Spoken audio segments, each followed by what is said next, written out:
It's just, I'm really trying to incorporate some te reo of some kind in every PD that I do. So this one is a fairly common karakia. It's a really good one to learn. I've come across it several times while I've been interpreting. So I will start. Kia hora te marino, kia whakapapa paunamu te moana, hei huarahi mā tātou I te rangi nei, aroha atu, aroha mai, tātou kia tātou. And it means let peace be widespread, like the sea when it looks like greenstone. May this be the pathway for all of us today, and respect for each other. I think it's a really lovely little karakia.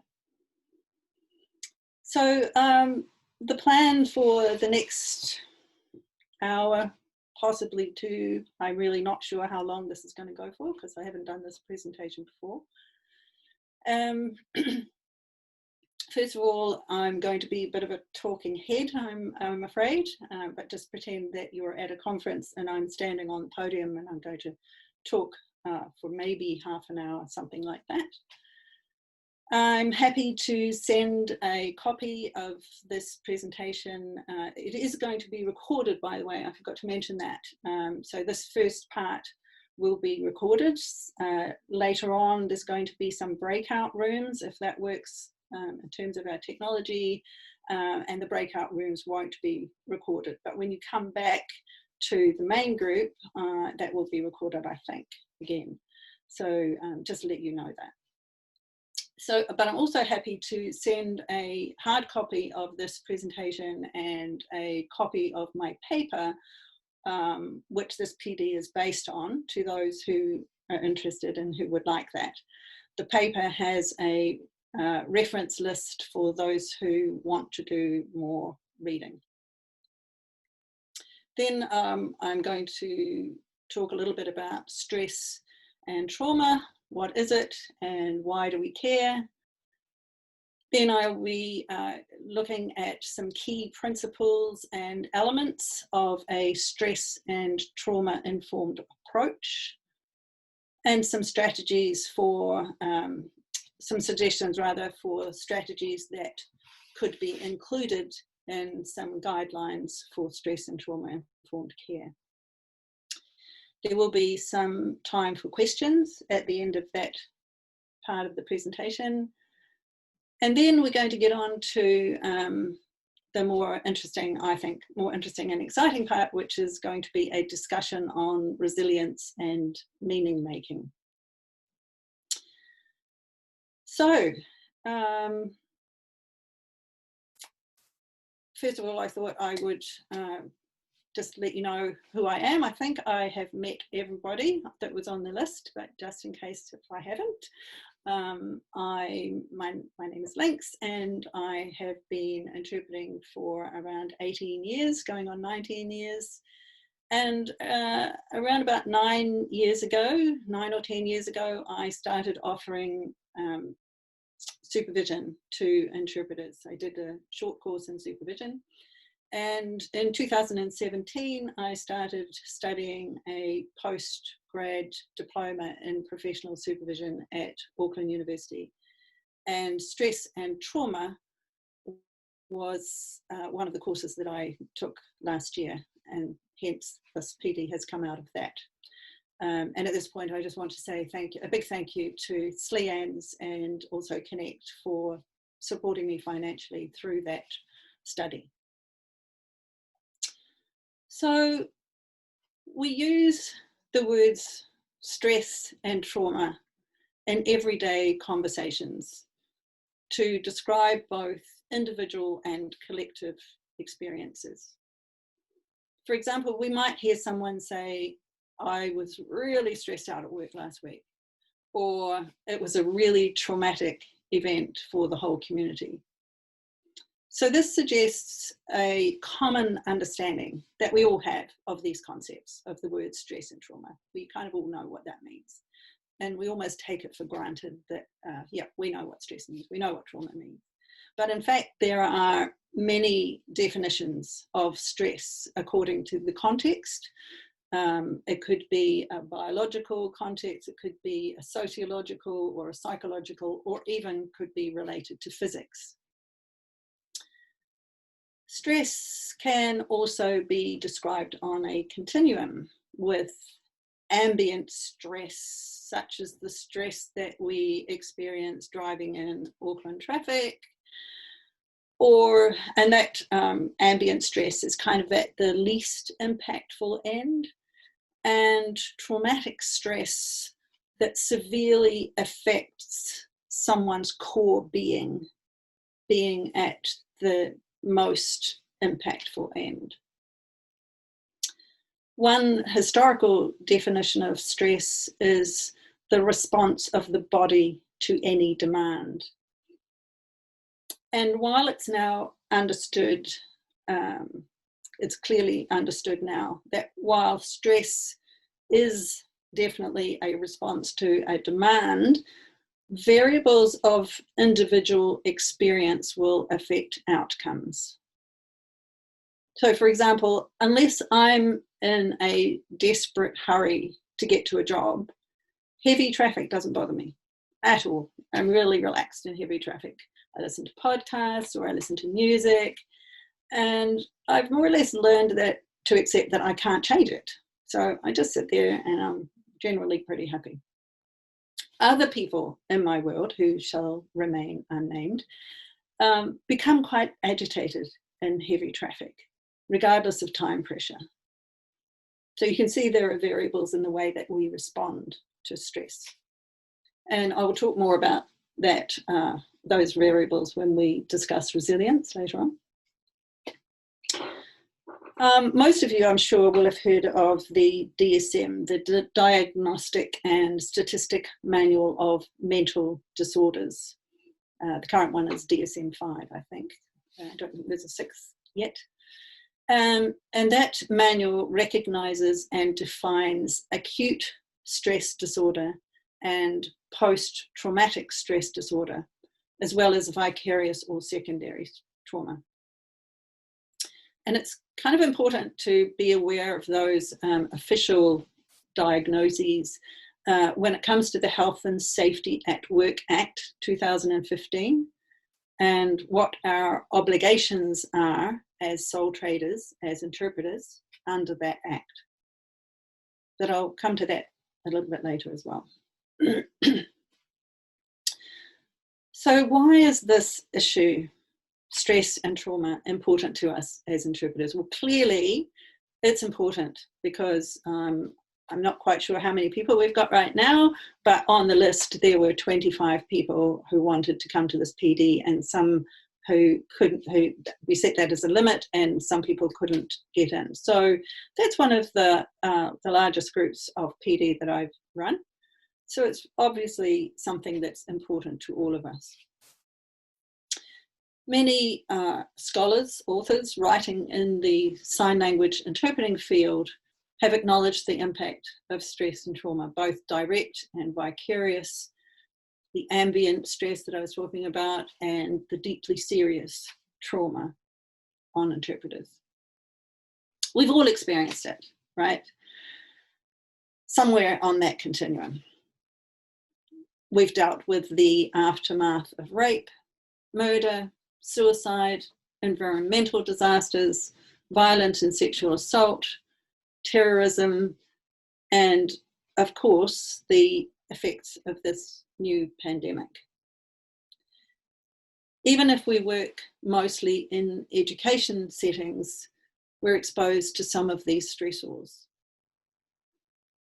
Harvey, and I'm sure many of you, most of you, if not all, will have read Harvey, who writes about vicarious trauma and interpreting, also acknowledges that everyday stress that we experience at work, when he says sign language interpreters often bear witness to 100 echoes of deaf people's pain.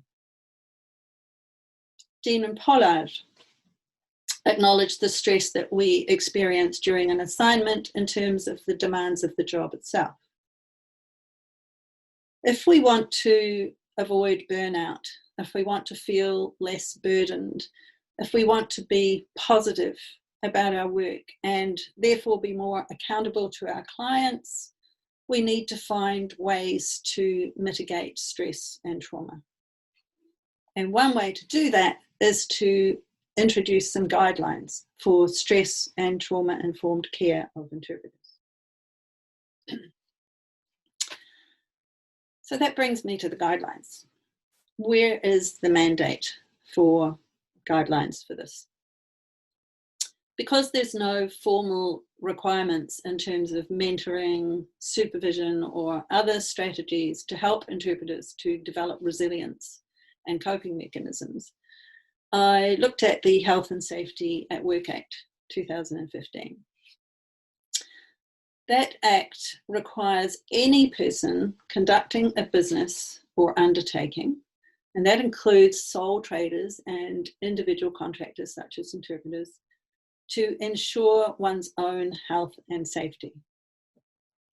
And I'm sure you've seen the SLIANZ website that has a whole page on health and safety. But when I looked, it's really very much focused on physical health and safety. And I think maybe we need to look at adding something in there about mental health as well. If the lack of stress and trauma-informed care were to lead to some kind of harm that fits into a recognised diagnosis, such as those in the DSM-5, that could be seen as a breach of the Act. So I'm not really sure what the consequences of such a breach would be for us as individual contractors, or even employers or agencies, but it certainly could be seen as a mandate for creating these guidelines. So the next part, I want to have a look at the elements of possible guidelines. Excuse me.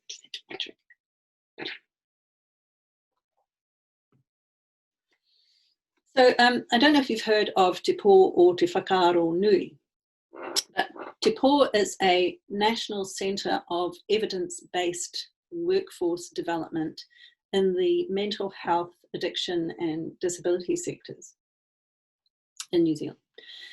Te Pō identifies 5 key elements of a trauma-informed approach.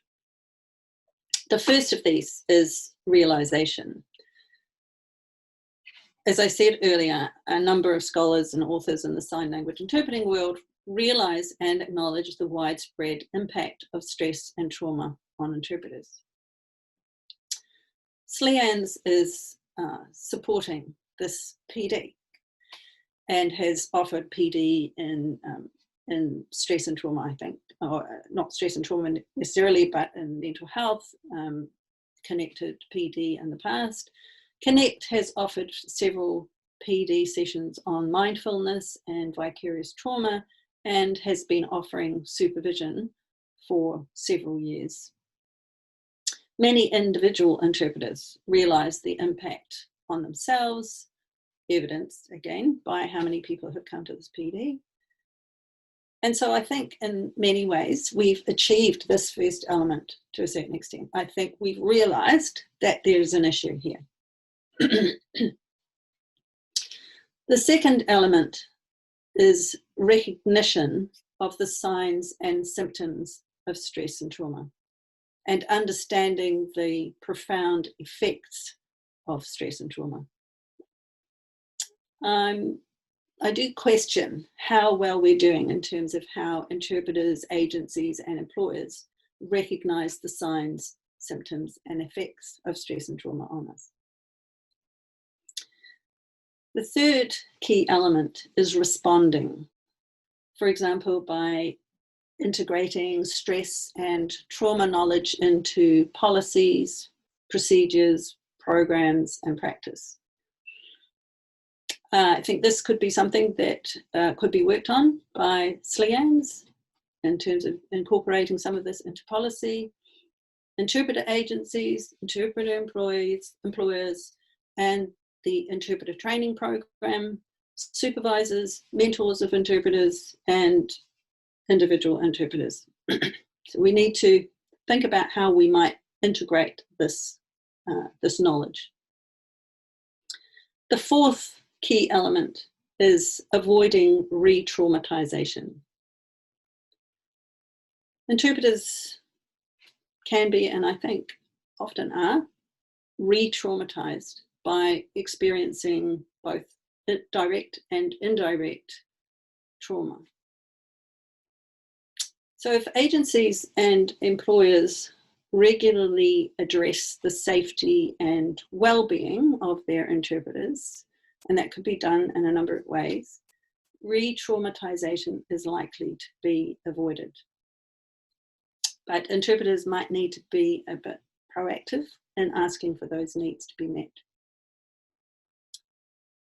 The fifth element is acknowledging the impacts of colonisation and historical trauma. As we know, Māori deaf are overrepresented in our work, and they have suffered double oppression through oppression of both te reo and tikanga Māori, as well as NZSL and deaf culture. And Māori interpreters, and I have actually had some conversations about this with some of our Māori interpreters, may be more impacted by this historical trauma than others. Now I'd like to talk a little bit about principles. So there are also principles that have been identified in stress and trauma informed care. And there's been 5 principles that have been identified. Many of the actions to support these principles, I think, are pleasingly already in place. So maybe have a think about, while I'm talking, maybe have a think about, okay, yeah, I think we do that. Not sure about that. So the first of the principles is safety.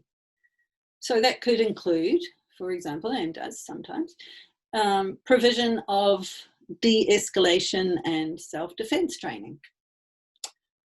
Provision of regular group supervision by interpreter agencies. Communication during nighttime call-out work, making sure that people feel safe. Respect for interpreter wishes.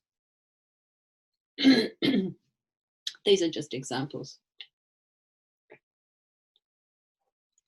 The second principle is trust. Trust could be enhanced through the regular promotion and provision of various strategies of self-care by SLIANZ agencies and employers. These strategies could be included in the BA program. Appropriate support should be offered if interpreters report experiences of stress and trauma. If you experience a stressful or traumatic event at work and you report this to your agency or employer, do you feel that you are offered appropriate support? I know that SLIANZ has been very open to offering support, which is fantastic. Also, employers and agencies should be consistent and transparent with expectations and obligations. All of that is related to trust. The third principle is collaboration, choice, and empowerment. Excuse me. Where appropriate, interpreters should be encouraged to participate in the development of any policies that may impact them. Again, I think that the avenues for participation in policy development in SLIANZ are very clear. Through the committee and at the AGM, we can be participants. It's up to each of us to decide how much we want to be involved at that level. Empowerment and collaboration could also mean agencies and employers seeking feedback from interpreters about their experiences of stress and trauma. Should we be asking for this as a formal process and not just on an ad hoc basis? These are questions that maybe we need to think about. The fourth principle is the Treaty of Waitangi. This means acknowledgement by SLIANZ, employers of interpreters, interpreter agencies, and individual interpreters of the principles of the treaty: partnership, protection, and participation. So this means, for example, consulting interpreters about culturally appropriate means of support, protecting and encouraging interpreters, different cultures, especially tikanga Māori, and treating interpreters, including our colleagues, equally and with respect. And the fifth principle is intersectionality. So it's a bit of a buzzword, intersectionality, but basically what it means is the various identities that all of us have. So various identities such as culture, ethnicity, gender, sexuality, age, all of these different identities that we all have should be taken into consideration when we're considering the impacts of stress and trauma on interpreters, because it would affect the kind of support that is offered. So those are the principles and key elements of a trauma-informed approach. So finally, I just want to mention potential pathways to wellness that could be incorporated into any guidelines. There are a range of strategies that may reduce the risk of stress and trauma, and which could facilitate resilience of interpreters. Some of these strategies are already actively pursued by SLIANZ, agencies and employers, but I think it's useful to mention them. So, as you know, I'm passionate about supervision, so I'm going to mention that first. Supervision is high on the list of desirable, positive coping strategies mentioned by a variety of authors in the interpreting field, including one author that I found recently from 1986. This goes back a long way. Encouraging more interpreters to undertake study in professional supervision. I would love to see more people offering this to our profession. In the UK, there's a whole separate diploma specifically set up for interpreters to become professional supervisors. As well, we could encourage more interpreter agencies and employers of interpreters to offer supervision, and all of that would help to build resilience across the profession. The Tuakana Taina initiative developed by SLIANZ is another avenue of support. As many interpreters choose a tuakana as their main avenue of support, though, some training for the tuakana in stress and trauma-informed care could be beneficial, or would be beneficial, and would also satisfy that principle of safety that I mentioned earlier. Preemptive education of interpreter students about direct and vicarious stress and trauma is highly recommended, by Bontempo and Malcolm in their book, In Our Hands, Educating Healthcare Practitioners. SLIANZ's support of that education as part of a wider introduction to self-care strategies would help to ensure that it's an ongoing element of interpretive preparation. Other strategies could include ongoing reviews of self-care resources for interpreters, mindfulness and meditation workshops, stress and trauma-informed art therapy, group activities such as sport, dance, games. One of the most talked about and enjoyable activities that Connect organised last year was an afternoon of horse riding for the for those people on the after hours call out roster. So those kinds of activities foster collaboration and collegiality and reduce that feeling of interpreter isolation.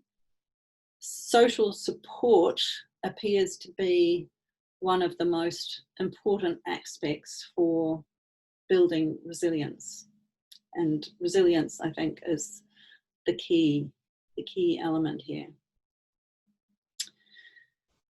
So that brings me to the end of my talking heads part. Are there any questions about all of that?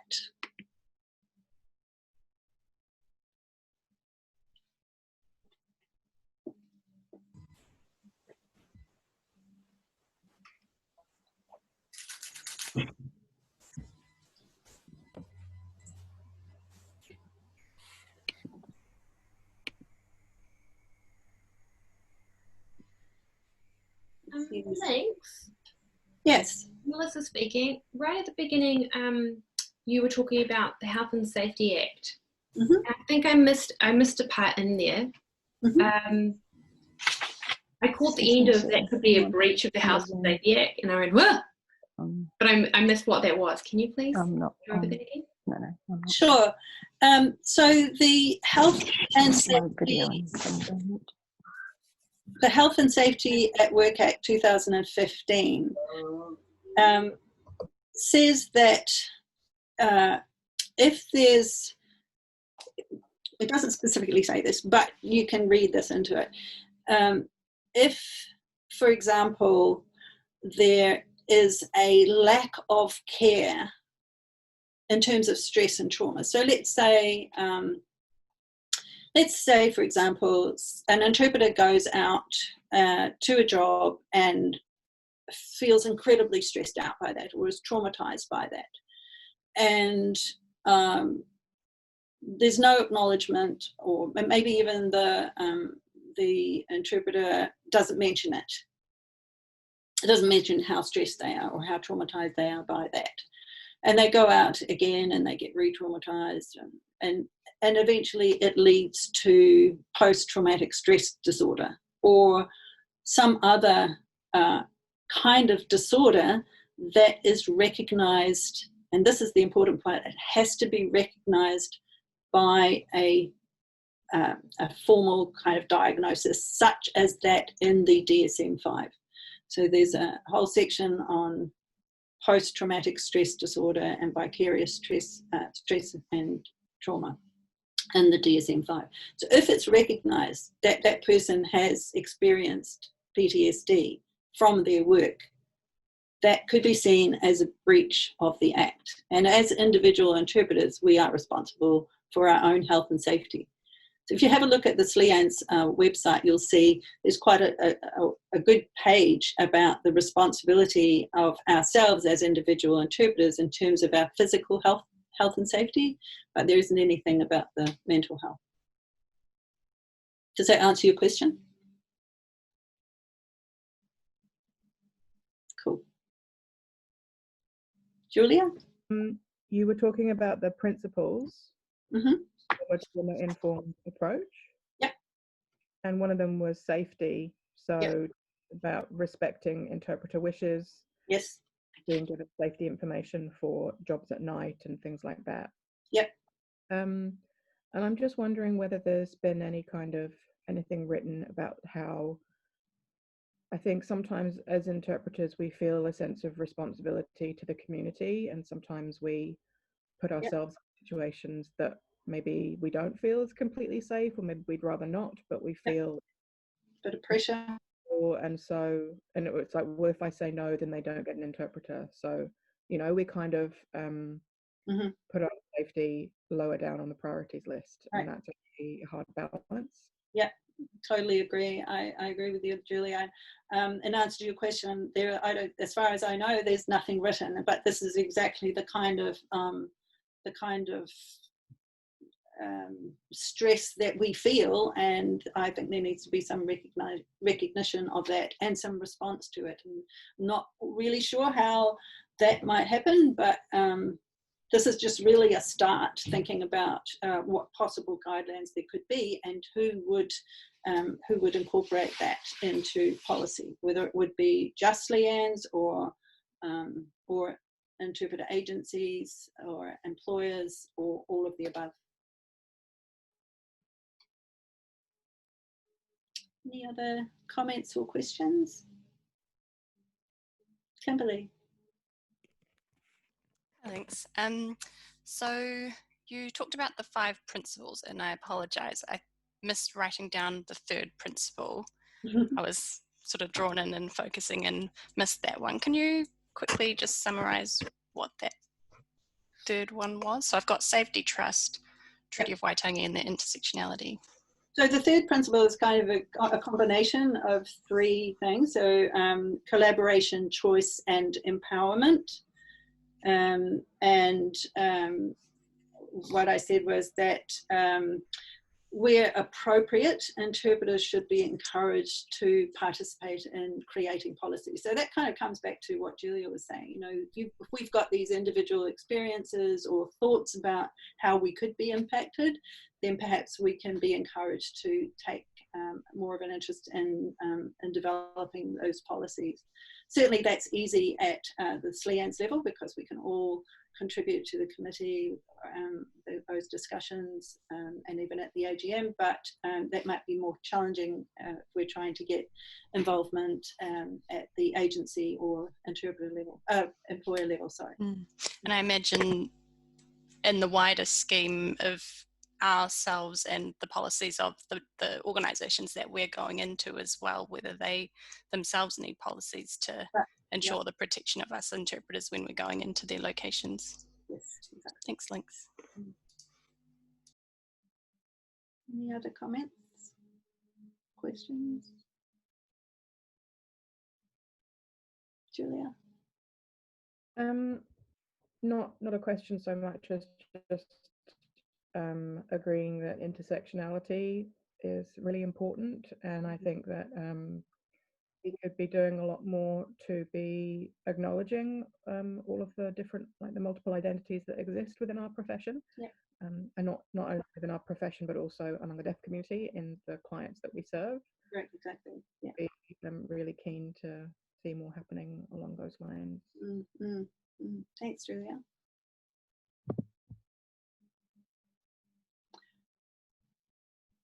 Okay, so if there are no more comments or questions, so that leads us to the much more, I think, exciting and interesting part, which is resilience. So one of the most important things, one of the most interesting things rather, about stress, trauma and resilience is that each person's response to a stressful or traumatic event will be different. As I mentioned before, I don't react to heavy traffic unless I'm really in a hurry somewhere to go somewhere, but other people I know do. They hate being in heavy traffic. So there's also a difference between trauma as an event and a person being traumatized. So what I mean by that is that there may be several people experiencing the same trauma, such as the Christchurch earthquake, but everybody's going to have a different response. Some people may be traumatized, other people may not. So I've noticed, for example, that some people have been really anxious about COVID-19 and the restrictions placed on us. Some people that I'm really surprised at, some of my overseas friends have found it really, really difficult to be at home and restricted in the way that we have been. Other people, and even those who are in similar circumstances, like they're not necessarily stressed out by money or work situations, but so it's similar kind of social levels, but those people are finding it really rejuvenating. So we all have really, really different responses to these stressors.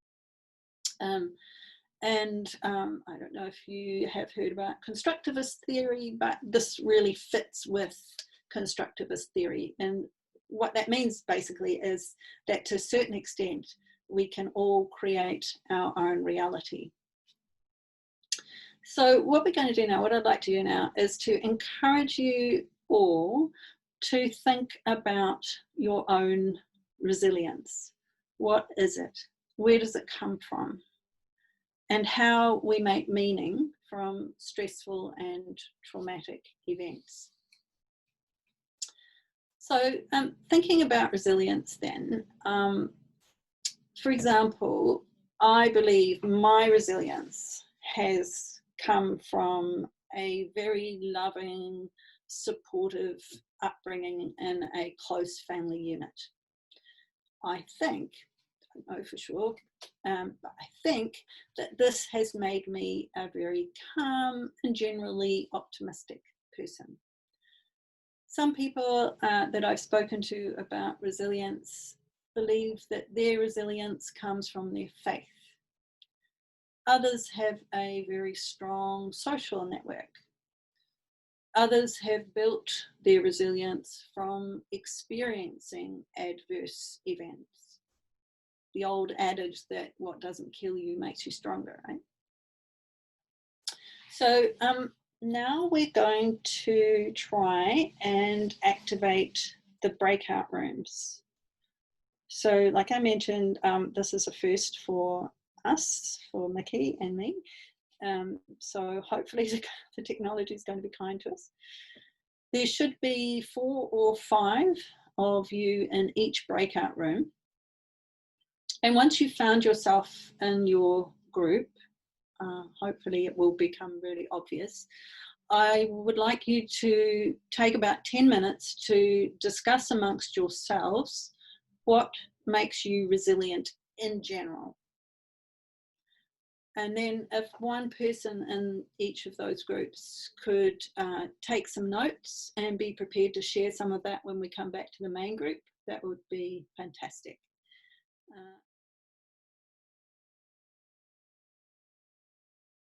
I'm not sure who was, well, I know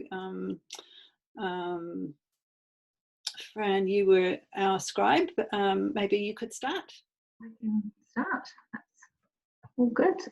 So general resilience, we discussed about experience and age being a big factor to being able to develop resilience, and how background and upbringing, having either secure base or a large family group could be beneficial when growing up as to how to cope with adversity and becoming resilient, and whether trauma as a child impacts your ability to be resilient.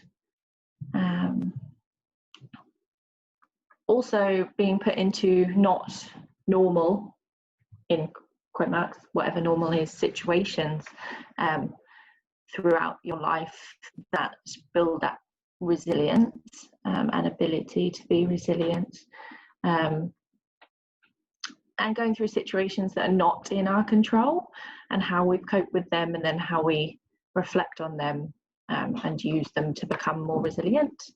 And lastly, we discussed how, well, more focused on the job really, and how the job makes us and builds up our resilience, because it creates opportunities for us to build that resilience and protect our own mental health, and how the job really helps us find ways to perform self-care that we perhaps wouldn't have if we weren't in this job. Yeah, quick summary. Thanks, Fran. No problem. I saw Kimberly came up as a scribe. Yes, so I'm the scribe for group 2. A lot of our group members brought up faith as a tool for resilience, or what gives them a level of resilience. And then we had some differing thoughts. One person thought of like being able to be resilient when it comes to like rising to a challenge, or when things are hard, sort of they're able to step out of their own head in many ways to deal with what's in front of them. Previous life experience, like the other group, and again, we had someone mention age and stage of life. One interesting thing that came up in conversation was the idea of empathy and how that maybe can impact your level of resilience and the way that the strength of your resilience depending on the situation. And yeah, life experiences making you stronger, or you're being able, when you've had maybe tough times, it's so that, like you mentioned, the learning from and growing from and becoming stronger from previous life experiences. What else? Yeah, and we also talked about like ethics being a really like helpful tool for resilience when you're in a setting. This is less general but more related to interpreting. So sort of having that ethics as a fallback when you're pulled empathetically, or if you're wanting to be the person that is a doer or a helper, going back to those ethics to lead you through safely. And then we also talked about positive self-talk and sort of your own inner world, utilizing tools that you have to talk through the situations when you can't immediately be seen by a supervisor or seen by a counsellor, knowing what tools you have available to you to decompress and debrief with yourself over a situation. And then just knowledge of yourself, knowing what might affect your own resilience. What are the sort of weak areas? Like if it's I didn't say this in the group, but it's like if it's a patchwork quilt and your resilience is sort of different patches, what are the areas where you know that's going to be a weak spot, and not putting yourself into an area where you might not be as able to manage that. Yeah, I think that's nice analogy. I think that's a wrap up. Thank you. Yeah. Awesome. Julia, did I see you said you would feedback? Yep. Yeah, we've talked about a lot of the things that have already been covered, especially, you know, your own life events that are really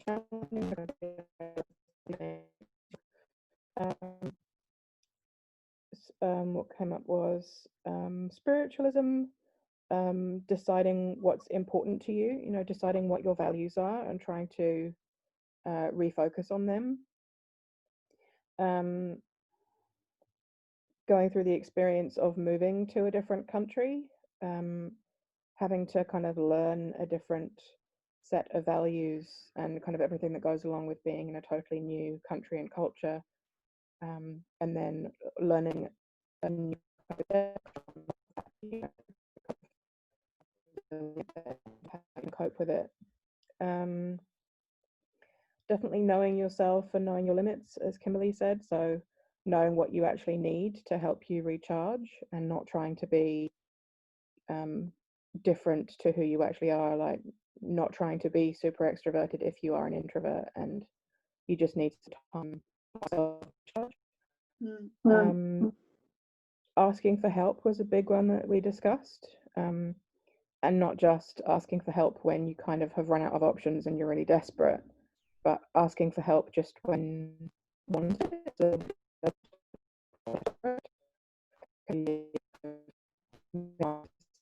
And trauma.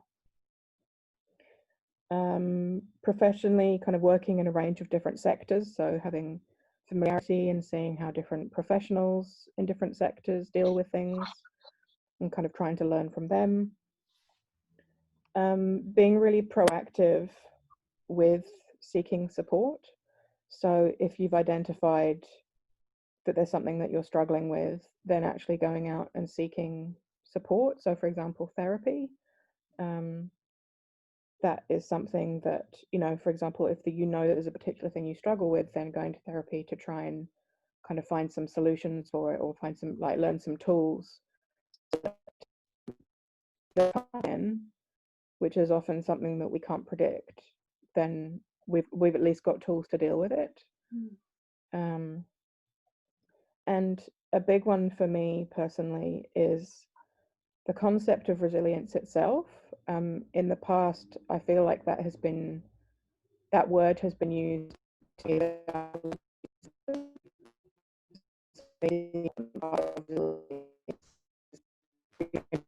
as Julia, we're losing a bit of your audio, unfortunately.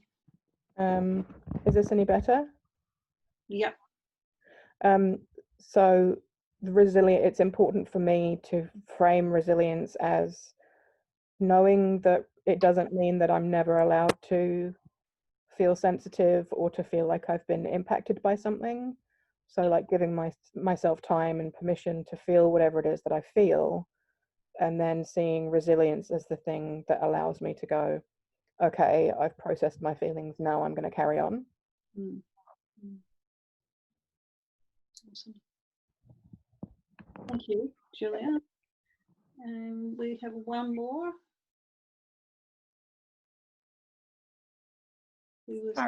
Taryn for group one. Yeah, hi. So a lot of the things that our group talked about have been covered already, so I'll focus on those that haven't been mentioned so far. We talked about having strong support networks and drawing on the support from our partners, our friends, our families, our colleagues, our colleagues around us, spending time with children, and drawing off the genuine energy and innocence that children bring. We also talked about turning off technology, having some breaks, like putting some sort of stop gaps or fire breaks in there, turning off technology, reconnecting with nature. One of the people in the group literally physically talked about shutting the gate and, sort of maybe that physical compartmentalizing as well as emotional or mental compartmentalizing. We talked about reconnecting with nature and animals, a little bit along the same lines as the joy that they can bring as children. We talked about diversions into hobbies, like knitting or crafts, using humour, and maybe other creative outlets such as dance or music or physical activity. Like for me personally, I surf and I find that really therapeutic. There's also there's great value in also having some time alone to just recharge, and also to do your own reflection, as long as sometimes that can be a bit tempting to go down the kind of the negative path, but if that reflection can get you to a place where you start to let that negativity go. So I think that summarizes the points our group made. Awesome, thank you. Thanks, Taryn. That was so rich. Just listening to all of those different ways of identifying our own general resilience.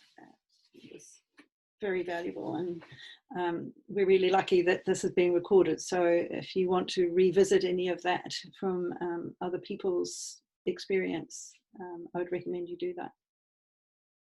So, so now that we've started to ask that question of ourselves, we're perhaps opening ourselves up now to the possibility of using that knowledge to reinforce our resilience. The more I tell myself that I'm a calm and optimistic person, the more that seems to play out. But now I'd like to focus on something a little more specific. So, for example, a number of times in my life, I've witnessed people that I've loved taking their last breath. Some have been family members, some have been friends, and through my interpreting work, there's been a couple of clients. And I think that being calm, having that general kind of calm resilience, helped me to get through the first of those experiences. And then as each moment of death presented itself that built my resilience even further. So that's just by way of example to focus in on something related to work. So so now we're going to go back into the breakout rooms, probably different breakout rooms because I think it's automatically generated. And this time I'd like you to think of a stressful or traumatic event in your work. It doesn't have to be really traumatic. It can be just quite a small thing, but something that's like stressful or traumatic. And what made you resilient in that instance? It could be the same as you identified earlier. It could be something different. If you're happy to share the event, if we can make it confidential, like we do in supervision, that would be great. But there's no pressure to share these events at all, because I'm aware that even thinking about a stressful or traumatic event could be triggering. So please be kind to yourselves. There's absolutely no obligation to share. But if you do, and if you do feel triggered, please think about what kind of support you might need. So again, it would be helpful if someone could take notes and be prepared to share back to the main groups. I think we'll stick to 10 minutes. So it is now 11:14. So if we can come back at, well, maybe 25 past. Yeah, so now 11:15. So if we can come back at 11:25, that would be fantastic. So again, you're talking about a particular stressful or traumatic event at work and what resilience you bring to that particular event.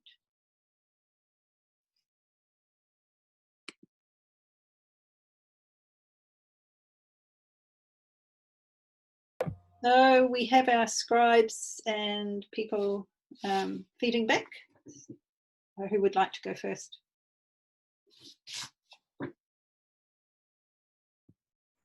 Yeah, I don't mind going first. Were you wanting a summary of all of the things that we discussed, or do we have kind of limited time? Yeah, probably probably keep it fairly short. Just a summary of the points. Okay. We found that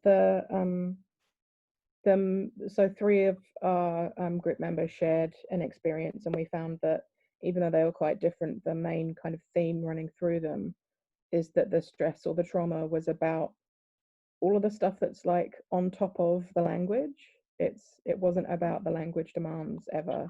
The stuff that was really stressful and stayed with us was to do with all that other stuff that we're dealing with at the same time.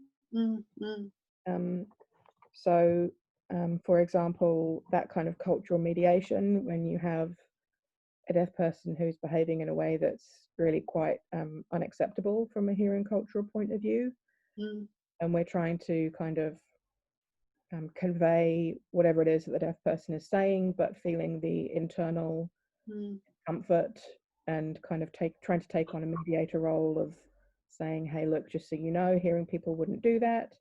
But, you know, just being in a situation where we feel personally really uncomfortable and don't have any control over getting rid of that feeling of discomfort, like having to be in a situation that is really uncomfortable.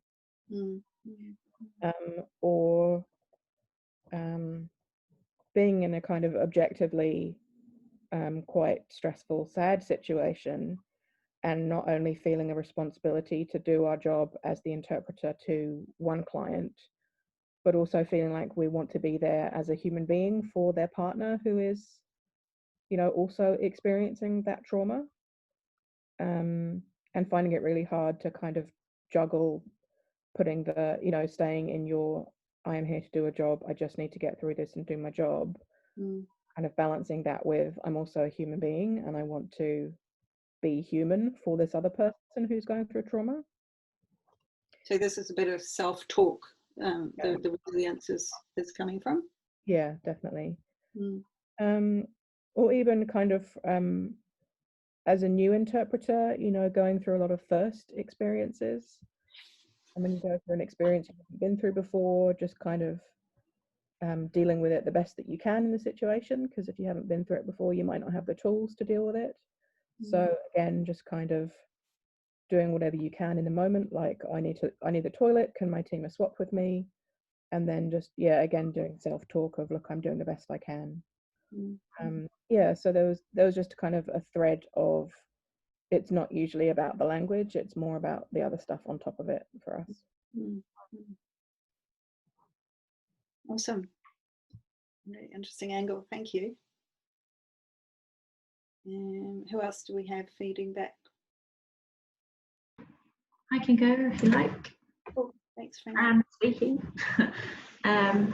We discussed one particular experience of one person and how they were able to use that experience to create a positive feeling, but that in the situation you use your autopilot kind of interpreter jacket, and you have the small amount of mental space at the time to reflect on the spot, but then after the situation you're able to have a takeaway from it, and the ability to recognize the value of the situation.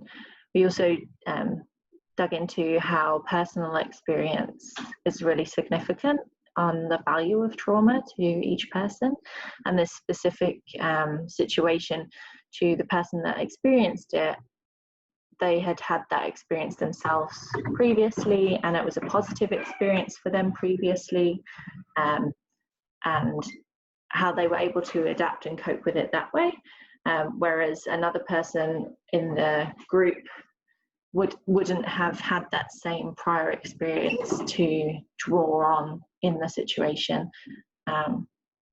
So yeah, we focused really on how you use your own experience to be resilient in the situation on the spot, but then how to reflect on it when you leave. I think that's a quick summary of us. I think we also talked about falling back on our interpreter ethics as being a source of resilience as well. Yeah, the safety net that is our ethics, and that's the baseline for what we can fall back on. And if the person who hadn't experienced that themselves personally, or had a positive experience of a similar situation, could use the ethics as a base for how they interacted in that situation. Great, thank you, Fran. Who's next? Is it Tina? All right. Is it me? Yeah.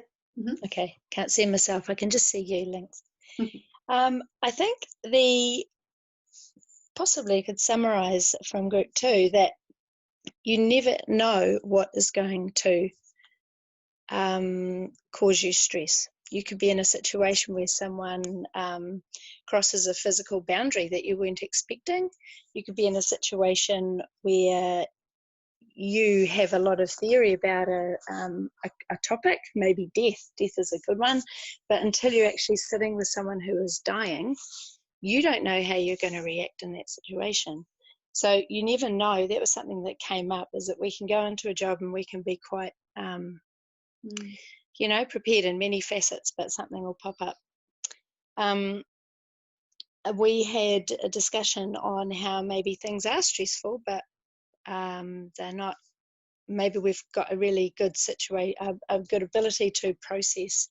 So you go into a stressful job, but you come out of that, you rationalize it, you process it, and then it goes into the catalogue of experiences, and all of these experiences add grist to the mill.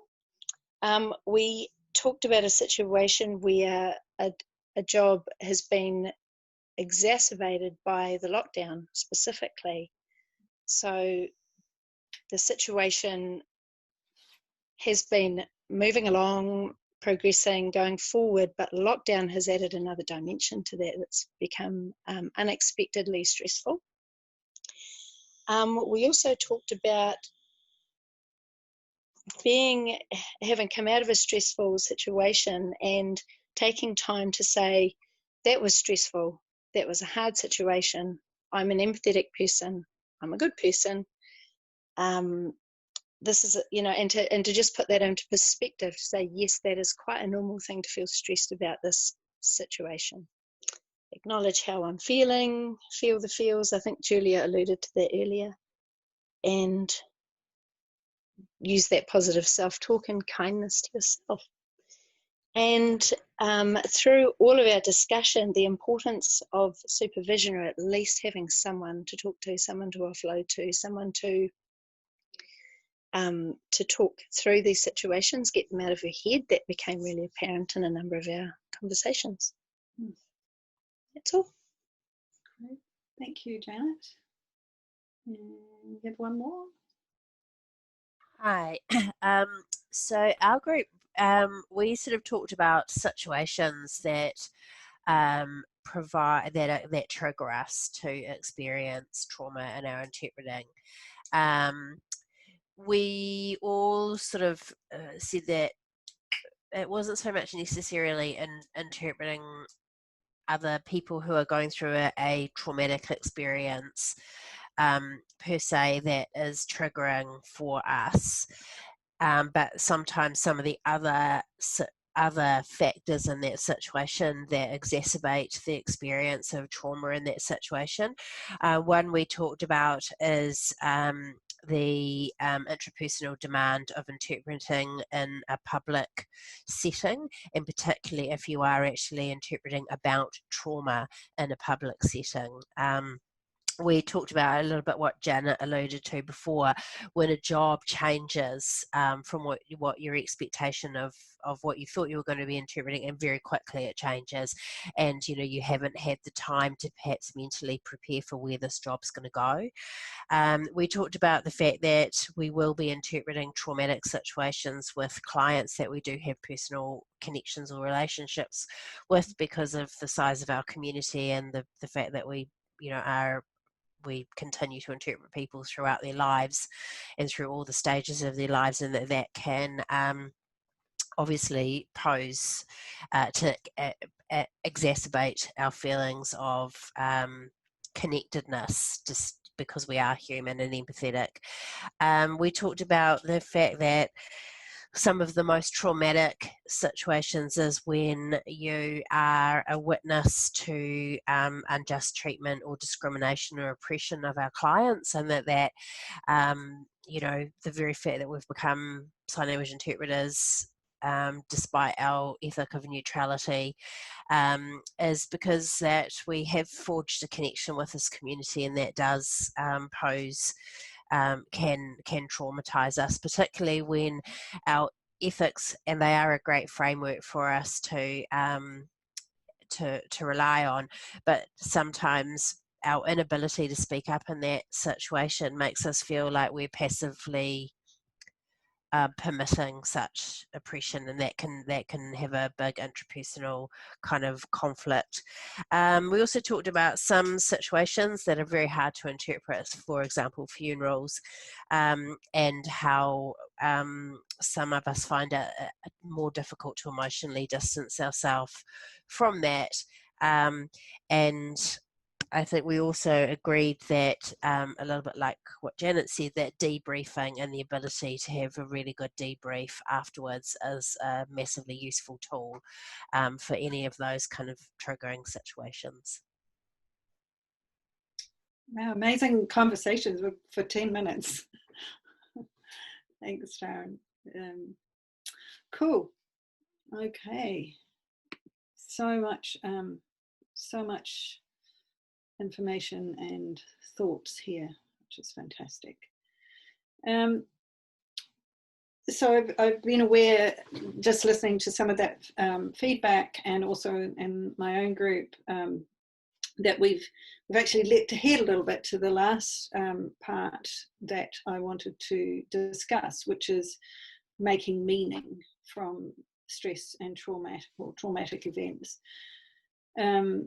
So again, I'm going to give you an example. As I said earlier, I've witnessed the instant of death several times, but I've experienced some really, really beautiful moments at those times, and it often feels like a huge privilege to witness it. In a strange way, I feel very connected to the circle of life through witnessing death. So this is the meaning that I gain from these experiences. And when we attach meaning, we often feel much more resilient. So I think thinking about what makes us resilient and then thinking about how we attach meaning, if we can then incorporate that into our work, then hopefully we'll be more resilient to the stress and trauma. So for the final discussion, I'd like you to think again about that stressful or traumatic event at your work and see if you can identify any meaning that you've attached to it. Some of us have already done that, but let's give it another 10 minutes and then one more sharing at the end of that.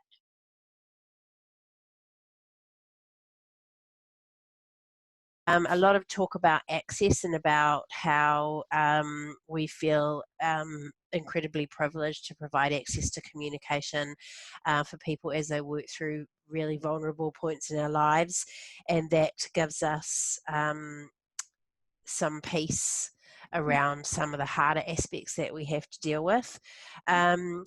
We talked about how revisiting an experience that we'd had in our own lives that was traumatic, through providing interpreting later on for somebody who was experiencing another a similar experience, actually gave us some meaning from our own to our own time of experiencing that, because we were able to use that when we were in a professional environment.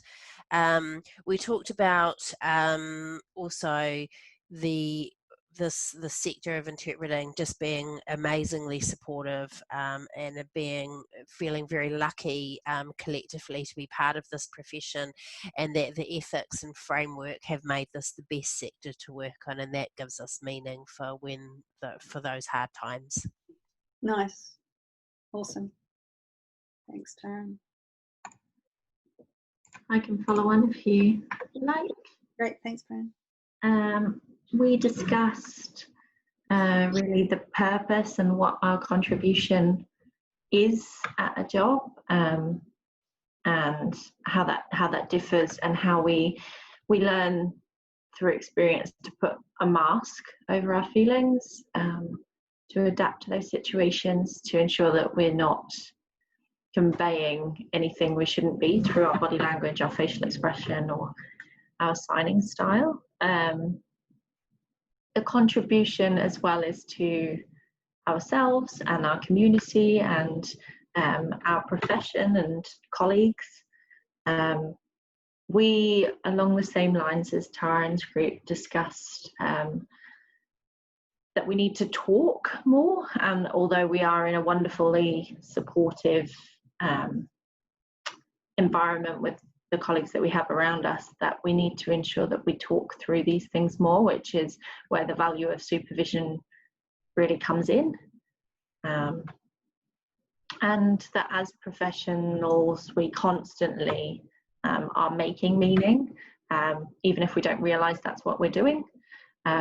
We are doing it. We're doing a post-event reflection on what was the purpose of me, where did I get my resilience from, and identifying on the things that you've drawn upon in that situation to be resilient, to adapt to all of the unknowns that we have in our different situations, and the different jobs that we find ourselves in. Let me know if I've missed anything, but I think I've definitely covered it. Thank you. Two more. All right, I'll leap in. Thanks, so we're back to some of the events and thought about what it shows us about ourselves, and one of the things that definitely came up was that we're more resilient than we thought we were. And that actually some of these events make us more self-aware. We realise whether we're prone to being optimistic or perhaps picking the bad points and ruminating on them.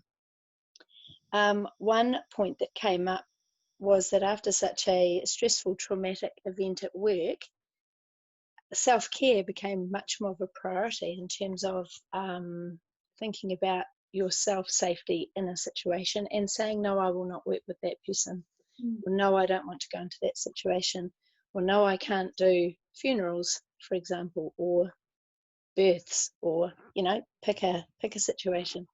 That became a priority to keep yourself safe. Also, we realised how resilient we are because we keep going back for more. Keep interpreting. We keep putting ourselves in, you know, each situation. I think personally, I think that the interpreting profession, there's stress everywhere. Step out your door and there's a bit of stress coming for you. And one of our traumatic situations was through a teaming scenario, and that really highlights the importance of prep. And ironically, it's required. I need to say that communication is essential, not only with ourselves, with our agencies, with our support networks, but with our teammates. And I think that might be it for our group. Let me know if I've missed anything. Awesome. I think that's it. Thanks, Janet. Have one more? Yep. So our group, we talked about finding meaning, you know, if you're in quite a difficult job, finding meaning by reminding yourself that each professional has their role, including you, and the kind of the most that you can do is to be there and do the absolute best you can, and to remind yourself that you are human and you're just doing your best. We also talked about situations where we feel like our role as interpreter isn't enough. We want to be able to do more as a human, and just kind of instead of thinking, I don't feel like I did enough, I wish that there was a different outcome I could have helped facilitate, thinking about the fact that if we hadn't have been there being the professional kind of caring person that we are, if they'd have had a bad interpreting experience on top of the already bad life experience, that would have been even worse for them. So even though we weren't able to kind of make everything better, which is kind of a human response, we were able to prevent them from dealing with one extra thing on top of what they were already going through. So kind of trying to remind ourselves that we have the ability to at least take one stressful thing off the plate. Thanks, Julia. There seems to be, you know, one thread that seems to be common amongst all of the feedback was in some way our contribution as interpreters to the community, which is a huge thing in terms of the meaning that we make from our work. So that really brings me to the end of this PD. So I just want to thank everybody for your sharing and for your participation. It's been really amazing, very gratifying. Thank you again, everybody. There's one last thing that I wanted to mention. There's an amazing TED talk by a woman called Lucy Hone, and I think it's Hone, not Hone. She's an English woman, where she talks about resilience. I think if you just search on YouTube for Lucy Hone resilience, it should come up. Lucy had already done quite a lot of writing and research on resilience when her 12-year-old daughter was killed in a car accident some years ago. And in this TED talk, she talks about 3 things that she has identified in resilient people. And the first is that resilient people somehow know that shit happens in life. The second thing that she identified is that resilient people know how to accept the things they cannot change and focus on the things that they can change. And someone brought that up earlier, that you just know you can't do anything about it, so you just go with it. And thirdly, according to Lucy, and most importantly, asking oneself, is what I'm doing helping or harming me? She said this was the most crucial thing in creating resilience. So I really recommend that you have a watch this talk. It's 20 minutes long. She expands on those 3 elements of resilience in a very eloquent way.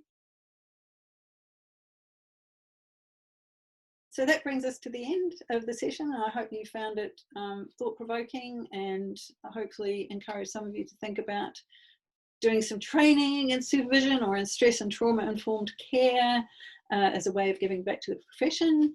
I hope that it's made you or helped you think about what makes you resilient and how you make meaning, and by listening to each other and each other's stories, and that you'll be able to build on your strength and become even more resilient in our work.